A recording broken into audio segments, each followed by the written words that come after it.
قال الله سبحانه وتعالى: أعوذ بالله من الشيطان الرجيم. كل نفس ذائقة الموت ونبلوكم بالشر والخير فتنة وإلينا ترجعون.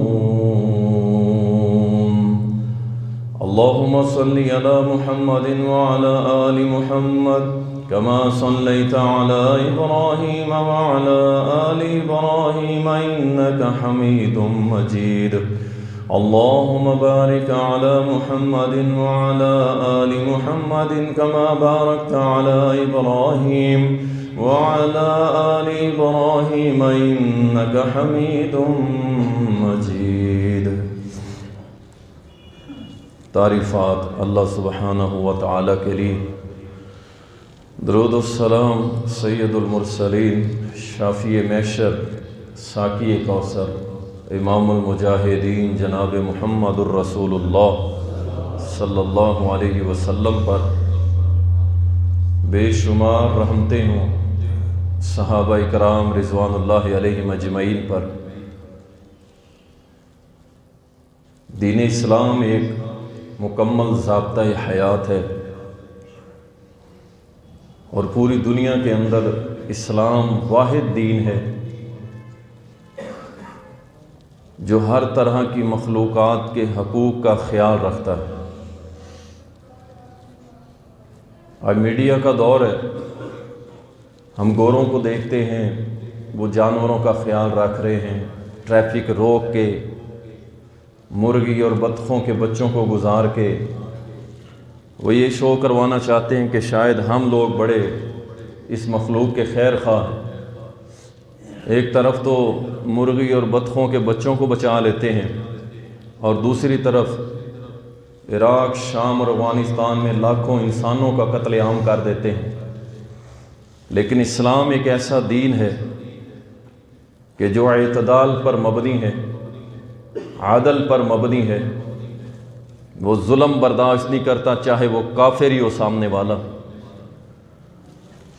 حقوق تو بہت سارے آپ سنتے ہی رہتے ہیں، جس حقوق کی حق کی میں بات کروں گا آج، اس کی ضرورت بھی ہے معاشرے کے اندر، اور ہم سب کے ساتھ وہ معاملہ جڑا ہوا ہے،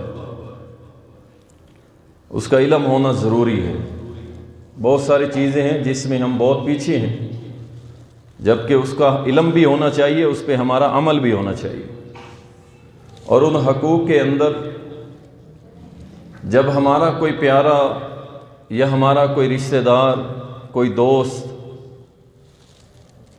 یا اسی طرح کوئی خاتون، جب اللہ کا حکم آتا ہے اور وہ فوت ہو جاتی ہے یا فوت ہو جاتا ہے، تو یہ اس پہ ایک لفظ بولا جاتا ہے میت، ڈیڈ باڈی، یہ میت پڑی۔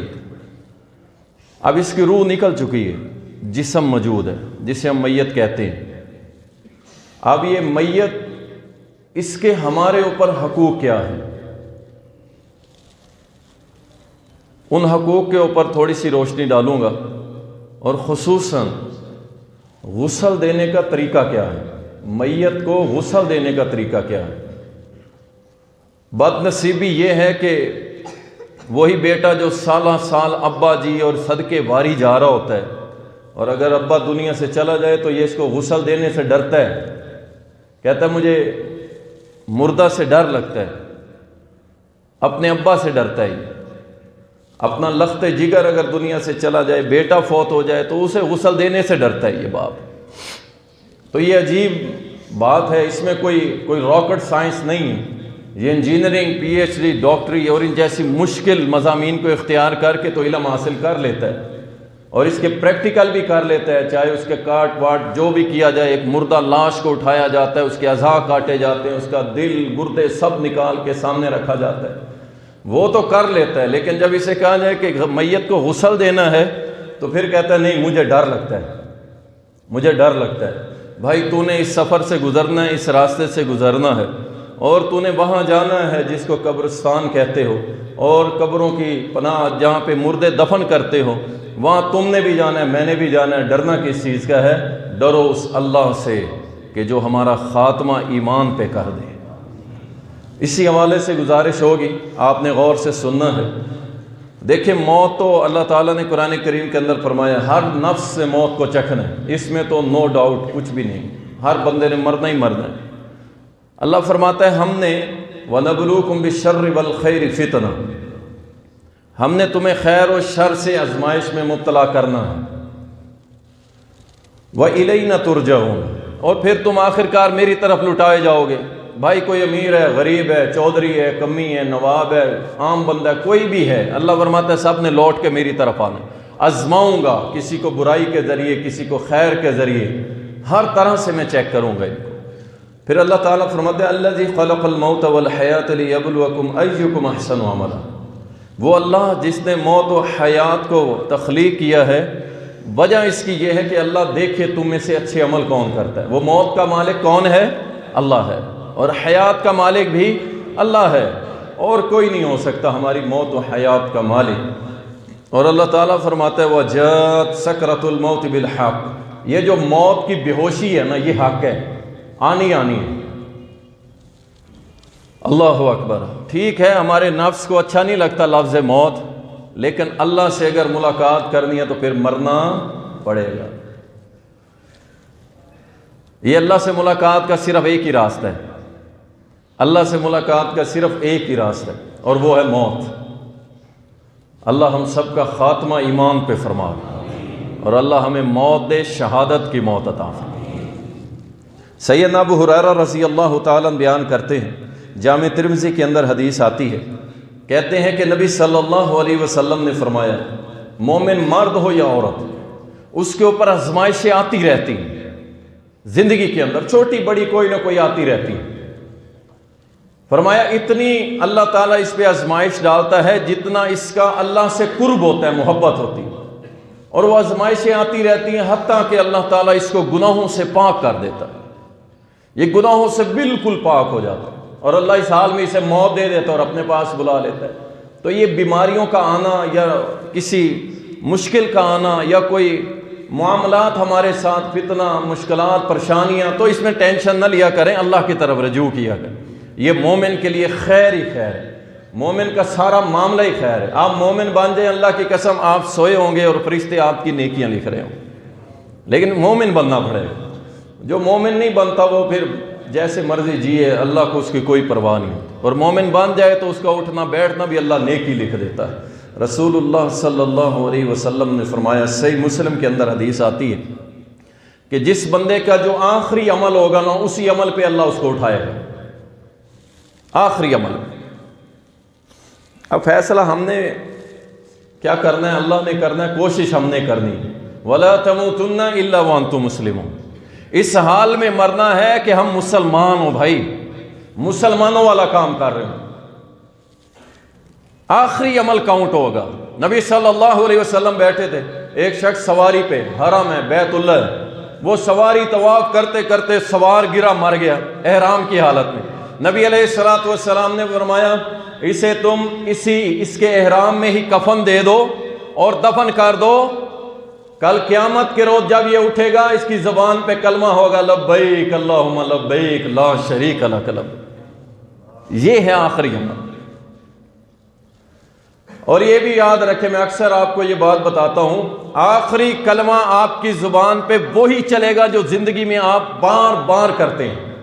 اگر آپ گپیں زیادہ لگاتے ہیں تو کلمہ جاری ہونے والا نہیں ہے، اگر آپ کی زبان سے جھوٹ زیادہ نکلتا ہے تو پھر سچ نکلنے والا نہیں ہے، اگر آپ اپنی زبان کو دنیا کمانے میں غرق کر دیتے ہیں، تسبیح، اللہ کا ذکر، قرآن یاد ہی نہیں ہے، تو یاد رکھیں پھر یہ زبان نہیں چلنے والی خیر کے کلمے کے ساتھ۔ یہ کب چلے گی؟ دنیا کریں، فَإِذَا فَرَغْتَ فَانْصَبْ وَإِلَىٰ رَبِّكَ فَارْغَب، کاروبار کرو، دنیا کماؤ، کوئی مسئلہ نہیں ہے، لیکن جیسے ہی فارغ ہو اللہ کے ذکر میں مشغول ہو جاؤ۔ آپ کی زبان کیوں نہیں چلتی؟ یہ حفاظ ہے نا، یہ بچے جو حفظ کرتے ہیں یہاں پہ، کبھی آپ وقت نکالیں اور یہاں آ کے منظر دیکھیں جب یہ بچے قرآن پڑھنے والے سوئے پڑے ہوتے ہیں جو حفظ کرتے ہیں نا سارا دن، آپ منظر دیکھیں گے آپ کا ایمان اور آپ کا دماغ روشن ہو جائے گا کہ یہ جو سارا دن ادھر قرآن یاد کر رہے ہوتے ہیں نا، رات کو پتہ ان کے ساتھ کیا ہوتا ہے، اب یہ نیند میں ہیں، سوئے ہوئے ہیں، کوئی ہوش نہیں ہے، سارا دن قرآن پڑھتے پڑھتے کیا کرتے ہیں، رات کو مجھے شیخ بتا رہے تھے، کہہ رہے ہیں رات کو کیا کرتے ہیں، سوئے سے اٹھ کے بیٹھ جاتے ہیں اور قرآن کی تلاوت شروع کر دیتے ہیں، سوئے ہوئے ہیں، زبان پہ کیا جاری ہو گیا، قرآن۔ وجہ کیا تھی، دن کو قرآن پڑھتے ہیں، اور نیند موت ہے، موت صغرا ہے، اس موت میں اٹھ کے بیٹھتے ہیں اور کہتے ہیں قرآن پڑھنا شروع کر دیتے ہیں، ہم پھر پکڑ کے لٹاتے ہیں، پھر کوئی نہ کوئی دوسرا بچہ اٹھ کے قرآن پڑھنا شروع کر دیتے ہیں۔ تو یہ میرے بھائی کیفیت ہونی ہے، اگر تو تم اپنی زندگی کو اللہ کے قرآن کو پڑھنے میں گزارو گے، ذکر و اذکار میں گزارو گے، انشاءاللہ ادھر جاءت سکرات الموت بالحق، ادھر سکرات کی بے ہوشی ہوگی، ادھر میرا رب تمہاری زبان پہ قرآن جاری کر۔ اللہ اکبر۔ نبی صلی اللہ علیہ وسلم نے فرمایا اللہ پہ حسن ظن رکھتے ہوئے مرنا، صحیح مسلم کی حدیث۔ اللہ پہ حسن ظن کیا ہے، اللہ پہ آپ دن میں کبھی یہ بھی بات سوچا کریں کہ اللہ مجھے تیری ذات پہ یقین ہے کہ میری نمازیں، میرے روزے، میری زکوٰۃ، میری حج ٹھیک ہے میں نے کیے ہیں، لیکن اللہ مجھے تیری ذات پہ یہ یقین ہے کامل ہے کہ اللہ تو میرا خاتمہ ایمان پہ کرے۔ فرمایا جو اللہ پہ جیسا گمان ظن رکھتا ہے نا ویسا ہی اللہ کو پائے گا۔ پھر بندہ کہ اللہ میں تجھ پہ پکا یقین رکھتا ہوں، باوجود خطا کار ہوں، گنہگار ہوں، لیکن تو میری ساری خطائیں معاف کر کے بغیر حساب و کتاب جنت میں داخل کرے۔ اللہ پہ یہ ظن رکھا کرے، اللہ پہ یہ یقین کامل رکھا کرے، اور انشاءاللہ وہ بخشش فرمائے گا انشاءاللہ۔ سفر تھوڑا ہے، یہ زندگی تو گئی، بس گئی کہ گئی۔ یہ جمعہ میں تیار کر رہا تھا، جب کتابیں پڑھ رہا تھا تو ایسے لگ رہا تھا کہ پتہ نہیں اگلی بات پڑھی جائے گی کہ نہیں، کہ موت آ جائے۔ اللہ تعالی ہم سب کا خاتمہ ایمان پہ کرے۔ مرنا تو ہے یارو، لیکن مرنے کے بعد کچھ لوگ اچھے الفاظ میں یاد کریں، آپ کی نیکی کی تعریف کریں کہ بندہ اچھا تھا یار، بندہ نیک تھا۔ آپ کے جانے سے کچھ فرق تو پڑے نا یار، آپ کے جانے سے کچھ تو فرق پڑے۔ فرق سے مراد یہ نہیں یہ نظام زندگی چلتا رہے گا، لیکن کہیں نہ کہیں تھوڑی بہت آپ کی کمی تو محسوس ہونا کچھ عرصہ ہی صحیح۔ ایسا نہ ہو کہ نہ زمین روئے، نہ آسمان روئے، نہ مخلوق روئے، بلکہ اس حال میں مرو کہ آسمان بھی آنسو بہائے، زمین بھی روئے کہ میرے اوپر کتنا قیمتی انسان چلتا تھا، اور آسمان کہ میرے نیچے کتنا قیمتی انسان چلتا۔ اللہ اکبر۔ مرنے سے پہلے کچھ کام ایسے ہیں جو کر لو۔ ایک تو یہ کہ اللہ پہ حسن ظن رکھا کرو، اچھا گمان رکھو انشاءاللہ۔ ہر وقت یہ نہیں ہوتا کہ ہم بھی آپ کو ڈرائے رکھیں اور بس آپ بھی ڈرتے رہیں، ٹھیک ہے نا۔ اللہ کے نبی کی دو صفات تھی، بشیرا و نذیرا، خوشخبریاں بھی سناتے تھے، ڈراتے بھی تھے۔ لیکن بات یہ ہے کہ اللہ پہ یقین کامل رکھیں۔ تھوڑے عمل کرنے والے مولویوں کی طرف نہ دیکھا کریں کہ یار یہ تو مولوی ہے، یہ تو امام ہے، یہ تو فلاں ہے، یہ آگے نکل جائے گا۔ یہ فیصلہ میرے اور آپ کا نہیں ہے، یہ فیصلہ کس کا ہے؟ ان اکرمکم عند اللہ اتقاکم۔ ممکن ہے کہ نماز پڑھانے والا تقوی میں پیچھے ہو، اور جو پیچھے کھڑا ہو اس کا اللہ سے بڑا مضبوط رابطہ ہو۔ تو اللہ پہ اچھا گمان رکھے، انشاءاللہ انشاءاللہ اللہ ہمیں جب موت آئے گی انشاءاللہ ہمارا خاتمہ ایمان پہ کرے گا انشاءاللہ، اور بغیر حساب کتاب جنت الفردوس ہمیں عطا کرے گا انشاءاللہ۔ اور دوسرا کام، حقوق کی ادائیگی، اس کا خاص خیال رکھے۔ مرنے سے پہلے کسی کا حق نہیں کھانا، کبھی کسی کا حق نہیں کھانا۔ صحیح بخاری کے اندر حدیث آتی ہے، سیدنا ابو ہریرہ رضی اللہ تعالی بیان کرتے ہیں کہ نبی علیہ السلام نے فرمایا کسی کا حق نہ کھانا، اس حال میں تمہیں موت آئے کہ تم لوگوں کے حق نہ کھاؤ، ورنہ قیامت کے روز کیا ہوگا؟ اللہ تعالیٰ، کیونکہ فرمایا اس دن نہ درہم کام آئے گا نہ دینار، کہ یار اچھا میں نے دنیا میں تیرا 100 روپیہ دینا تھا، جیب سے نکالوں اور کہوں یار یہ لے 100 روپیہ، میں نے تیرے 500 دینے تھے، اچھا یار یہ لے 500. فرمایا نہیں، اس وقت درہم دینار سے نہیں معاملہ حل ہوگا، بلکہ اگر تو نے لوگوں کا حق کھایا ہوگا اللہ تیری نیکیاں اٹھا کے اسے دے دے گا، اور اگر تیرے پاس نیکیاں نہیں ہوں گی تو اس کے گناہ اٹھا کے اللہ تیرے اوپر ڈال دے گا. اللہ کے بندوں، مرنے سے پہلے کسی کا حق نہیں کھانا.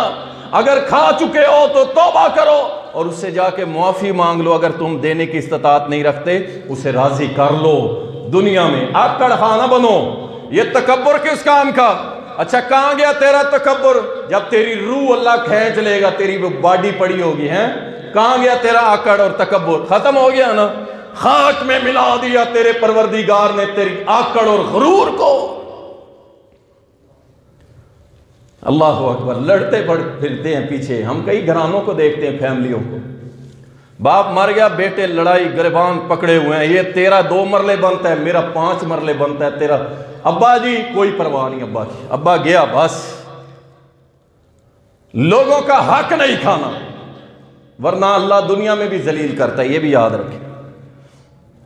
آپ کو نہیں پتا آپ جس کا حق کھا رہے ہیں اس بیچارے کے پاس وہی چیز تھی جو آپ کھا گئے، اور اس کے دل سے جو آہ نکلے گی وہ آپ کی 7 نسلوں کو ہلا کے رکھ دے گی. کسی کا حق نہیں کھانا. اللہ اکبر. اور تیسرا کام، وصیت لکھ کے رکھے. قرآن میں بھی اللہ نے حکم دیا ہے، صحیح بخاری میں بھی حدیث آتی ہے. نبی علیہ السلام نے فرمایا کوئی ایک رات تمہاری اس حال میں نہ گزرے کہ تمہارے پاس کچھ وصیت کرنے کے لیے ہے اور تم وصیت کر کے نہ سو. وصیت لکھ کے تکیے کے نیچے رکھو. وصیت کیا لکھنی ہے؟ دیکھیں جو حصے تو اللہ نے ڈیوائیڈ کر دیے ہیں وراثت کے، اس میں تو آپ کوئی وصیت نہیں کر سکتے، لیکن آپ اپنے مال میں سے 1/3 تیسرا حصہ تقریباً 33% اپنی مال میں سے صدقہ کر سکتے ہیں، خیرات کر سکتے ہیں، کسی رفائی کام میں لگا سکتے ہیں، کوئی مسجد مدرسے کو دے سکتے ہیں، کسی کو آپ ڈونیٹ کر سکتے ہیں. 1/3 یہ وصیت ہے. یا کوئی اور وصیت کرنی ہے، میرے بیٹوں نماز پڑھتے رہنا، اور میرے بیٹوں اللہ سے شرک کبھی نہ کرنا، اور میرے بچوں مجھے یاد رکھنا اپنی دعاؤں میں، اور میرے بچوں میں نے تمہارے ساتھ بھلائیاں کی تھی، تم بھی مرنے کے بعد میرے ساتھ بھلائی کرنا، اور میری بیوی تو یہ کام کرنا، اور میرے والدین میرے ساتھ یہ معاملہ ہو گیا ہے تو تم نے ایسے کرنا ہے. یہ وصیت لکھ کے اپنے تکیے کے نیچے رکھو. اگر کچھ ہے، اگر کچھ نہیں ہے تو بھائی یہ نصیحتیں لکھ کے رکھ لو، چلو سنت پہ عمل ہو جائے. اللہ اکبر.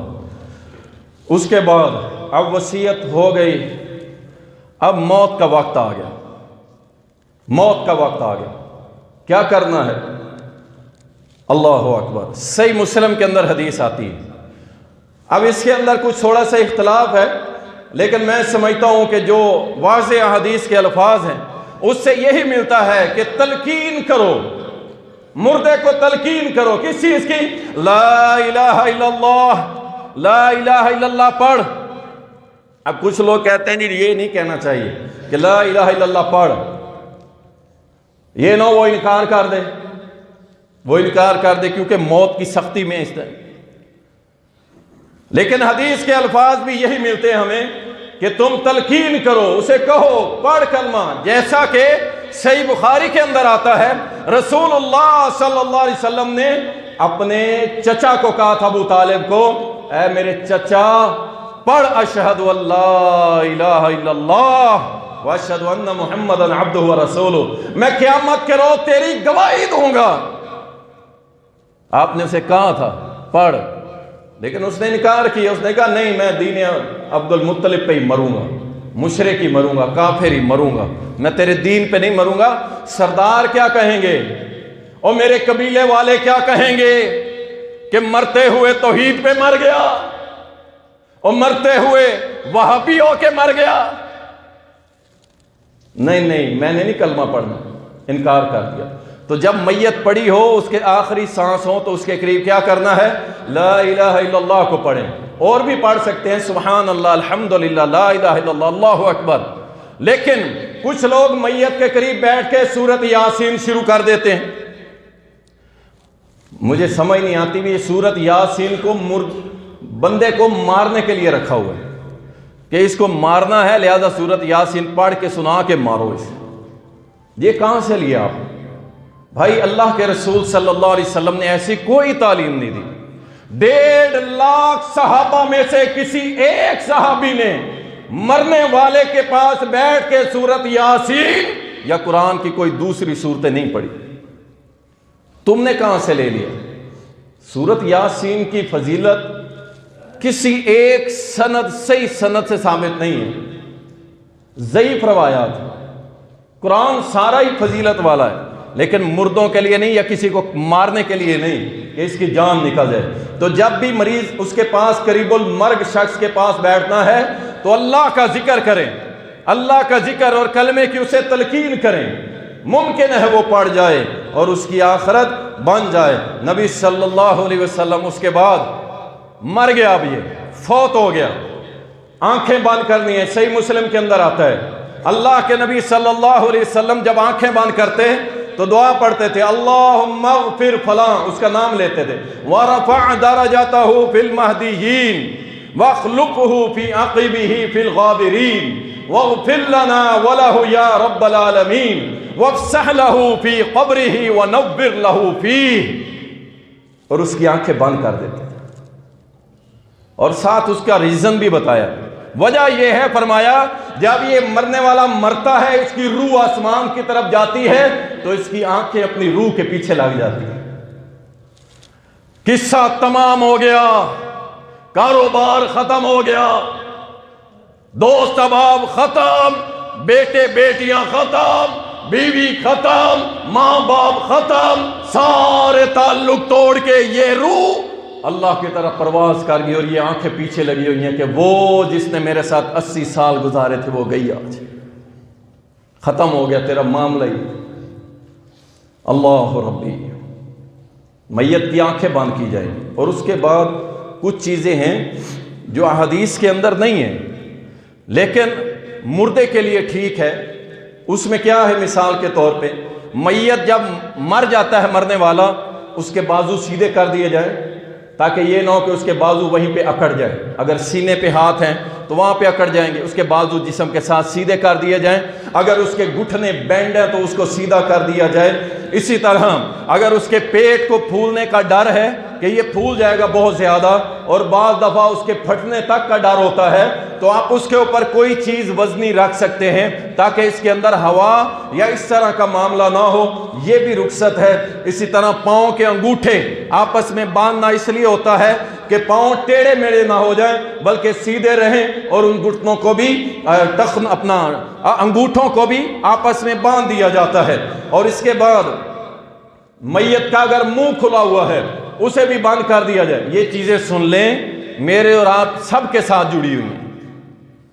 پھر پوچھ رہے ہوتے ہیں فون کر کے، ادھر میت فوت ہو جاتا ہے، مرنے والا مر جاتا ہے اور یہ فون پہ لگا ہوتا ہے۔ بھائی اتنی بیسک علم تو آپ کے پاس ہونا چاہیے نا۔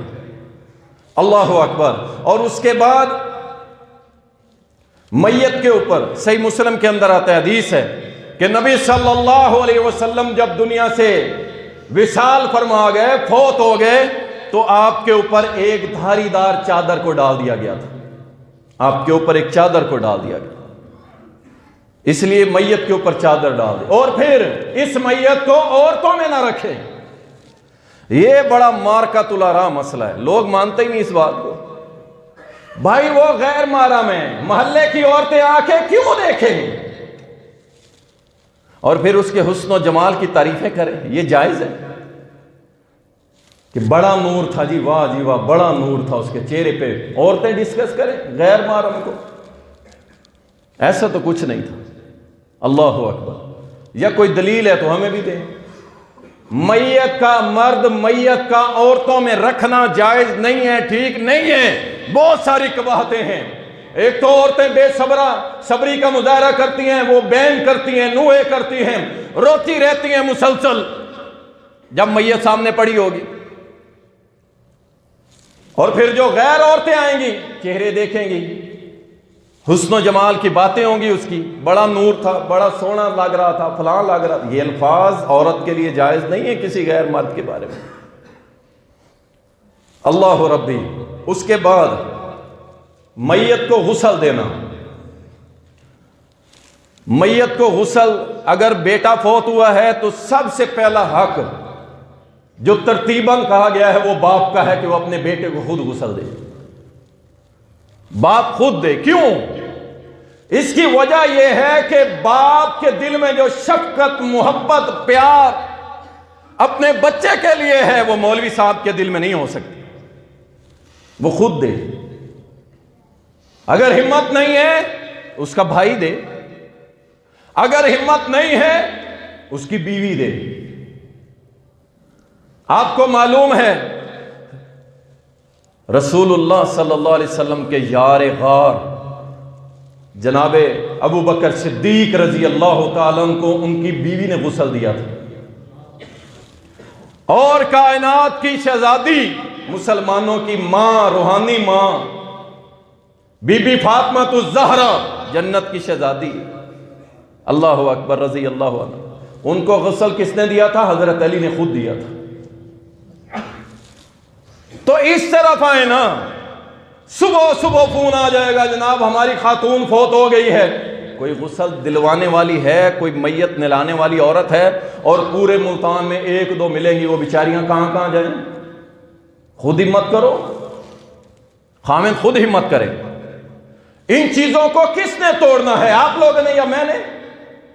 وہ ایک ترتیب بنی آ رہی ہو جی، نکاح ٹوٹ گیا جی، اب تو نکاح ٹوٹ گیا، ختم ہو گیا، اب تو نکاح ہی ٹوٹ گیا، اب تو طلاق ہوگی نا، ختم ہو گیا، اب تو یہ دیکھ بھی نہیں سکتی اپنے خامد کو اور خامد اپنی بیوی کو۔ یہ ہمارے اندر اب بھی ہندوانہ رسم و رواج موجود ہے کہ نکاح ختم ہو گیا لہٰذا اب بیوی نہیں۔ کس نے کہا ہے آپ کو؟ کس نے کہا؟ اگر یہ دونوں میاں بیوی جنت میں چلے گئے تو یہی عورت اس خامد کی بیوی بھی ہوگی۔ آپ کو کس نے کہا کہ یہ نکاح ٹوٹ گیا؟ کہاں سے یہ شریعت نکال لی آپ؟ تو غسل جو ہے قریبی لوگ دیں، قریبی لوگ دیں، ایک دے، دو، تین، چار مل کے دے سکتے ہیں، لیکن پردے کا اہتمام کیا جائے اچھے طریقے سے، اور راش نہ لگایا جائے۔ پورا ٹبر، پورا برادری، قبیلہ اوپر کھڑا ہو جاتا ہے غسل دینے کے لیے، ایسا نہیں۔ پردے کا معاملہ ہے تو احتیاط کریں۔ اللہ ربی۔ اس کے بعد اگر کوئی نہیں ملتا، رشتہ داروں میں نہیں دیتا، تو کم از کم اتنا ضرور کریں کہ غسل دینے والا نیک شخص ہو، شریف النفس ہو، عبادت گزار ہو، اللہ کا بندہ ہو، پروفیشنل نہ ہو۔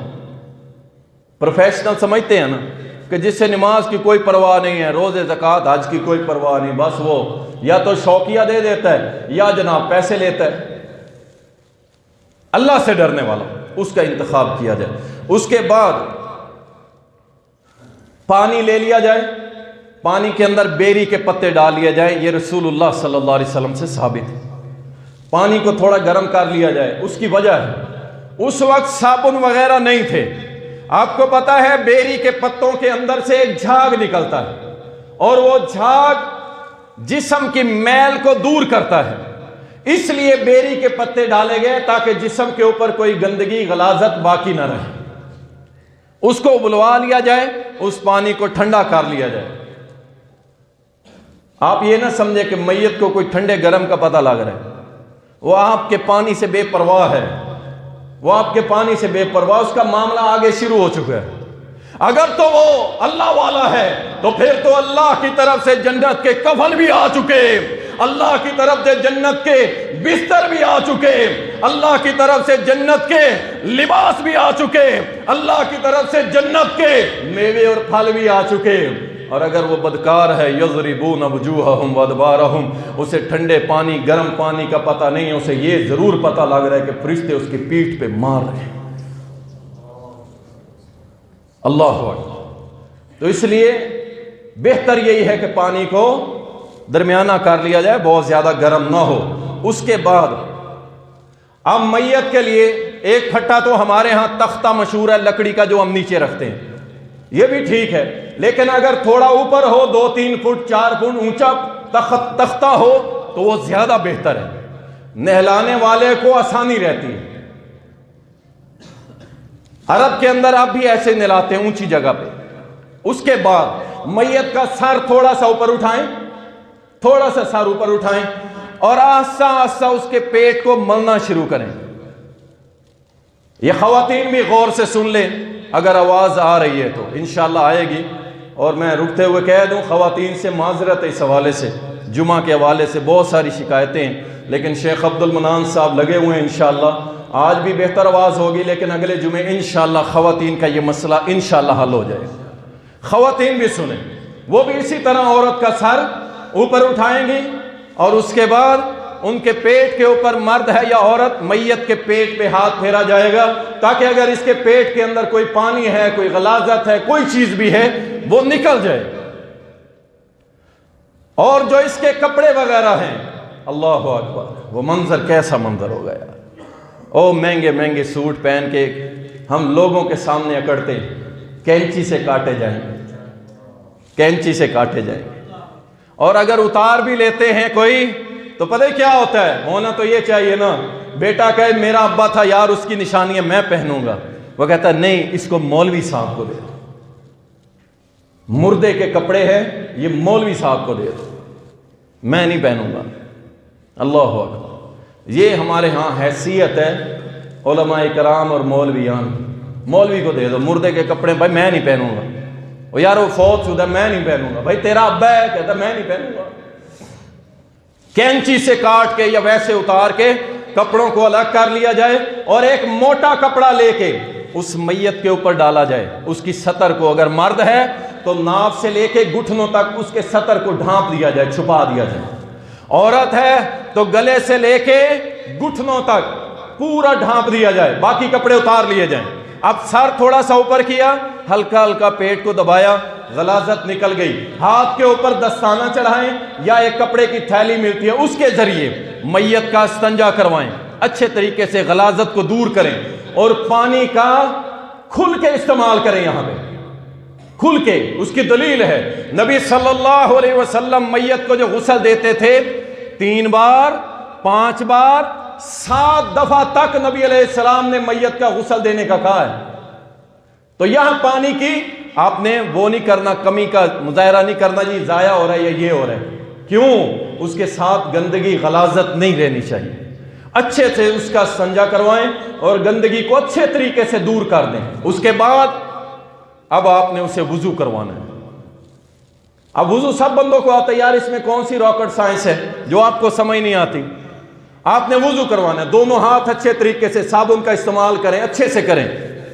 وہ جو آپ نے گلاؤز پہنا تھا اتار کے پھینک دیں، دوسرا گلاؤز پہن لیں اور اس کے بعد میت کے ہاتھوں کو دھلوائیں اچھے طریقے سے.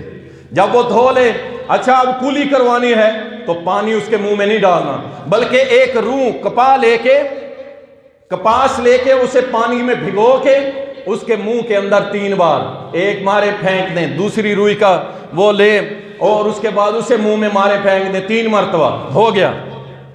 اس کے بعد ناک کے اندر، اس کے بعد اس کے ناک اور منہ پہ ہاتھ رکھ کے دوسرے ڈبے کے ساتھ یا ہاتھ کے ساتھ اس کے چہرے پہ پانی پھینکے. اور اس کی داڑھی ہے، سبحان اللہ، اور داڑھی والو میں تو یقین جانے داڑھی والے بڑے خوش نصیب ہوں گے. اور جب لمبی داڑھی ہوگی سینے پہ سجی ہوگی اور منکر نکیر آ کے دیکھیں گے کہ پڑھتا بھی لا الہ الا اللہ محمد رسول اللہ ہے اور چہرے پہ داڑھی بھی اس نے سجائی ہوئی ہے، کچھ تو حیا ہوگی نا اس داڑھی کی، کچھ تو ہوگی نا. فرشتے کریں گے انشاءاللہ تعالی. اس کی داڑھی کو اچھی طرح ملیں، خلال کریں اچھی طریقے سے. پھر اس کا دایاں بازو دھوئیں، بایاں بازو جیسے آپ وضو کرتے ہیں. پھر اس کا مسح کریں سر کا، کانوں میں ہاتھ پھیرے، پانی نہیں جانا چاہیے کانوں کے اندر بھی. اور اس کے بعد پاؤں کو دھو لیں، پہلے دھو لیں یا بعد میں دھو لیں کوئی مسئلہ نہیں. اور میت کو آپ نے بائیں کروٹ لٹانا ہے، دائیں نہیں، بائیں کروٹ. دائیں طرف سے آپ نے نہلانا شروع کر دینا ہے، دائیں طرف سے پورا پانی بہائیں، اچھے طریقے سے صابن لگائیں. پھر اس کی کروٹ بائیں طرف کر دیں اور دائیں طرف کر دیں، بائیں طرف کو اچھی طرح دھو لیں. یہ جناب آپ نے مکمل سر سے پاؤں تک آپ نے اچھے طریقے سے صابن لگا کے غسل دے دیا. یہ ہو گیا 1 مرتبہ. اب وضو کی ضرورت نہیں ہے، اب وضو کی ضرورت نہیں ہے. اب کیا کرنا ہے؟ دوسری بار بھی غسل اسی طرح دے دینا، نلا دینا پورے جسم کو اسی طرح. پھر تیسری بار بھی اسی طرح کر دینا. کم از کم 3 مرتبہ میت کو غسل دیں. یہ غسل ہو گیا جی. اب مجھے بتائیں، میرے ان پڑھ بھائی بھی بیٹھے ہیں، ان میں کوئی ایسی بات جو تمہیں سمجھ نہ آئی ہو بھائی؟ لیکن وجہ کیا ہے کہ آپ میت کو غسل کیوں نہیں دیتے؟ اللہ سنیں، رسول اللہ صلی اللہ علیہ وسلم نے فرمایا جو شخص کسی میت کو غسل دیتا ہے، میت کو غسل دیتا ہے اور اس کی کمیاں کوتاہیاں عیب چھپاتا ہے، عیب چھپاتا ہے، کسی کو ذکر نہیں کرتا اس کی عیب، نبی علیہ الصلوۃ والسلام نے فرمایا اللہ اس کے 40 سال کے گناہ معاف کر دیتا۔ آپ بتائیں جی، چھوٹا سا کام ہے اور اس کا اجر دیکھ لیں، اور ہم نہیں ملاتے، فون لگے ہوئے ہیں فلاں کا، فلاں کو بلاؤ، فلاں کو بلاؤ، چھوڑو یار، خود نلاؤ، اس سے بڑے فائدے حاصل ہوں گے۔ آپ کو پتہ چلے گا میت کیا ہوتی ہے، آپ کو پتہ چلے گا کہ یہ شخص کتنا بڑا امیر بندہ تھا اور کہاں فقیر بن کے پڑا ہے، آپ کو پتہ چلے گا اللہ نے کیسے اس کی جان نکال لی، آپ کو پتہ لگے گا کہ میت ہوتی کیا ہے، آپ کو پتہ لگے گا کہ میں نے زندگی گزارنی کیسے ہے، آپ کو پتہ لگے گا کہ جو اللہ رسول کا تابعدار ہوتا ہے، اللہ اکبر، اس کا غسل دینے کا اجر کتنا ہوتا ہے، 40 سال کے گناہ اللہ تعالیٰ معاف کر دیتا ہے۔ عورت ہے، مرد کے بھی بالوں کو اچھی طرح جو ہے پانی ڈال کے اس کو بھی غسل دینا ہے صاحب۔ عورت ہے تو عورت کے لیے کیا کیا جائے گا، اس کے سر کے اندر پانی ڈال کے اس کی مینڈیاں بنائی جائیں گی، مینڈیاں، 3 مینڈیاں صحابیات بناتی تھی اور اس کو گردن کی طرف پیچھے کی طرف ڈال دیتی تھی عورت کے، اور مرد کی طرح غسل دے دیتی تھی وہی بیری والے پانی کے ساتھ۔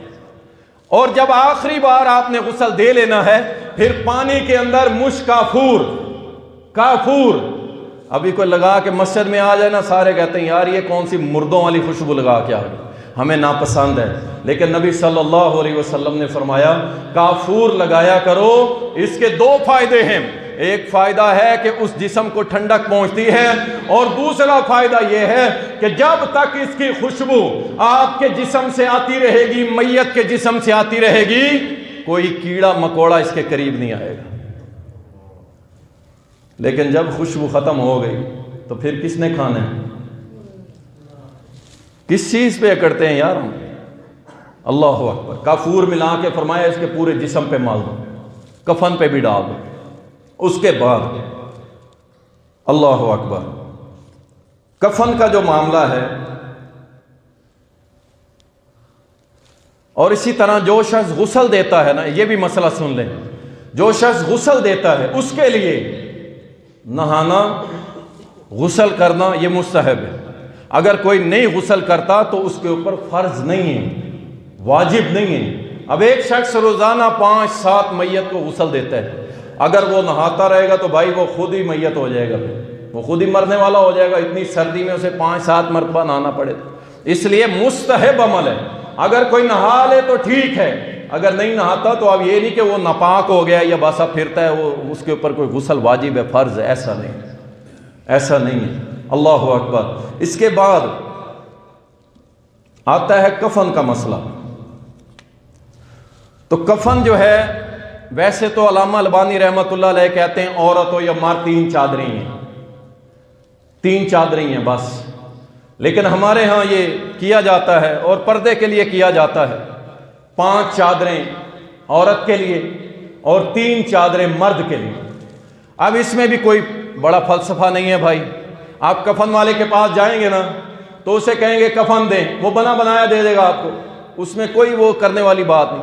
3 چادریں ہوں گی، جب آپ نے میت کو کفن دے لینا ہے، اچھے طریقے سے غسل دے لینا ہے، پھر کسی کپڑے سے اسے صاف کریں، سطر ننگا نہیں ہونا چاہیے، موٹے کپڑے سے ڈھانپ کے رکھیں مسلسل، نہ غسل دینے والا دیکھے نہ کوئی باہر سے کھڑا ہوا دیکھے، بالکل نہیں، پورا سطر موٹے کپڑے سے ڈھانپ کے رکھیں، اس کے اوپر ہٹائیں، نیچے سے پانی شانی ڈالیں، کوئی مسئلہ نہیں، لیکن سطر ننگا نہیں ہونا چاہیے۔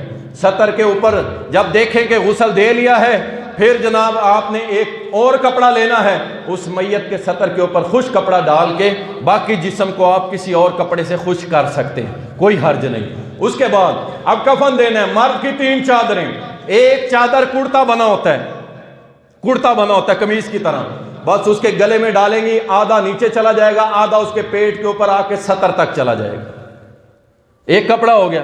اب جو دوسرا کپڑا ہے، یا تو اسے بطور نیچے جو تہمت جسے کہتے ہیں، دھوتی جسے کہتے ہیں، اس ٹائپ کی بھی آپ باندھ سکتے ہیں کہ نیچے والے سطر پہ ایک کپڑے کو لپیٹ دیا جائے اور اوپر ایک کرتے والا ڈال دیا جائے، اور تیسرا کپڑا جو ہے وہ چادر بڑی ہونی چاہیے، پاؤں کی طرف سے بھی 1 فٹ اور سر کی طرف سے بھی 1 فٹ۔ اب اس کپڑے کے اندر اس میت کو فولڈ کر کے، اسے لفافہ کہتے ہیں، فولڈ کر کے قدموں کی طرف سے بھی اور سر کی طرف سے بھی 3 بند ہوتے ہیں، 3 وہ کپڑے کی ٹاکیاں یا اسے کیا کہیں گے، رسی ٹائپ جو ہوتے ہیں، وہ ایک کمر کے نیچے ہوتا ہے، ایک پاؤں کی طرف اور ایک سر کی طرف۔ اب پورے کپڑے میں میت کو لپیٹ کے وہ 3 بند باندھ دیں، میت نے غسل بھی کر لیا، کفن بھی پہن لیا۔ اس میں کچھ مشکل نہیں ہے یار، لیکن آپ ہمت کریں انشاءاللہ، اس کا اجر بہت زیادہ ہے، ٹھیک ہے نا؟ اللہ تعالی ہم سب کو عمل کرنے کی توفیق دے۔ اس کے بعد عورت کے جو 5 کپڑے ہیں وہ بھی اسی طرح ہیں۔ ایک سکارف کے طور پہ استعمال کیا جاتا ہے، دوپٹے کے طور پہ سر ڈھانپنے کے لیے۔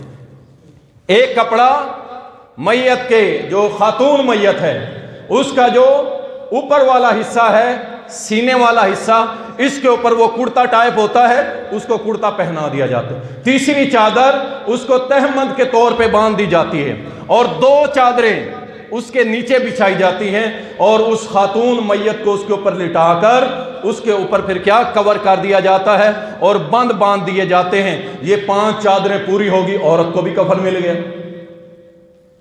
اللہ ربی، یہ مکمل ہو گیا۔ اس کے بعد اگلا مسئلہ شروع ہوتا ہے جنازے کا۔ میت اٹھائی، عورتوں نے وویلا ڈال دیا، پیچھے بھاگ پڑی۔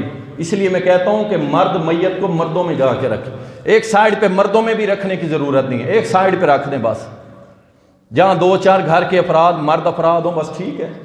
اگر کوئی عورت گھر کی ہے، وہ صبر کرنے والی ہے تو ٹھیک ہے، لیکن اس طرح عورتوں کے مجمع میں نہ رکھیں۔